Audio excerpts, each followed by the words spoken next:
All right, sports fans, how's everybody out there doing? William Martin coming at you one more time here on YouTube with another edition of the 300 Pounds of Sports Knowledge Podcast. Now, tomorrow night in Arlington, Texas, Errol Spence will look to defend his WBC and IBF welterweight titles against Danny Garcia.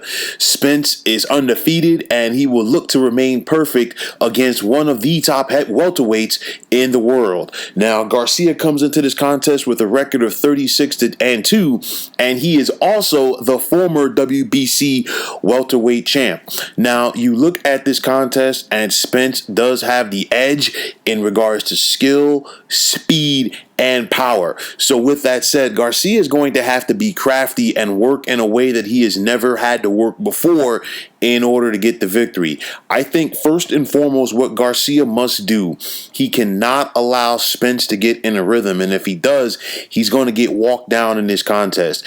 We've seen in the past where Danny might start off a little slow, and you can get away with that with a second or third tier fighter. But when you're going in there with a guy the likes of Errol Spence, you've got to come out fast, you've got to come out aggressive, and you've got to beat him to the punch. With that said, Danny has to try to get some punches off, but in doing so, he's probably going to expose himself to some punches from Errol Spence. But at this point, this is a risk that he's going to have to take. He cannot sit back and, be complacent and throw some shots here or there. He has to be very active in order to win this contest. He's got to start fast. He's got to be aggressive because he's giving up a lot as far as like the speed and the powers. Make no mistake about it. Errol Spence is arguably the strongest welterweight out there right now. Danny is fast as well, but Errol Spence is just as fast, if not a little bit faster.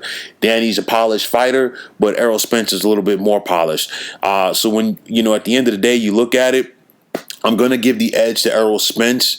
This fight has a potential to go to the distance, but I would not be surprised if there was a stoppage at some point, maybe by the 8th round. But the bottom line is Errol Spence is clearly in a different class than Danny Garcia, and that's not taking nothing away from Danny Garcia. And I think maybe, just maybe, we can get the fight that everybody wants to see, which is the showdown between Errol Spence and, of course, Terrence Bud Crawford. But the bottom line is Errol Spence will be ready for the challenge tomorrow night that Danny Garcia will pose. He is the better fighter going into the ring, and he will be the better fighter at the end of the bout. So, folks, that is going to wrap it up. And as always, I want to take this time out to thank you for tuning into the 300 Pounds of Sports Knowledge Podcast here on YouTube. I want to thank all of the subscribers out there. And if you have not already, please feel free to subscribe to this channel. Now, if you're on Twitter, please feel free to follow me at 300 Pounds of Sports. And like I always say, if you follow me, it will be my pleasure to follow you right back. There is also the sports discussion group on Facebook at the Sports Depot 365. You can check it out. Drop a line and be a part of one of the better sports debating sites going on social media. So once again, fine folks, my name is William Martin. Take care and have yourselves a wonderful day.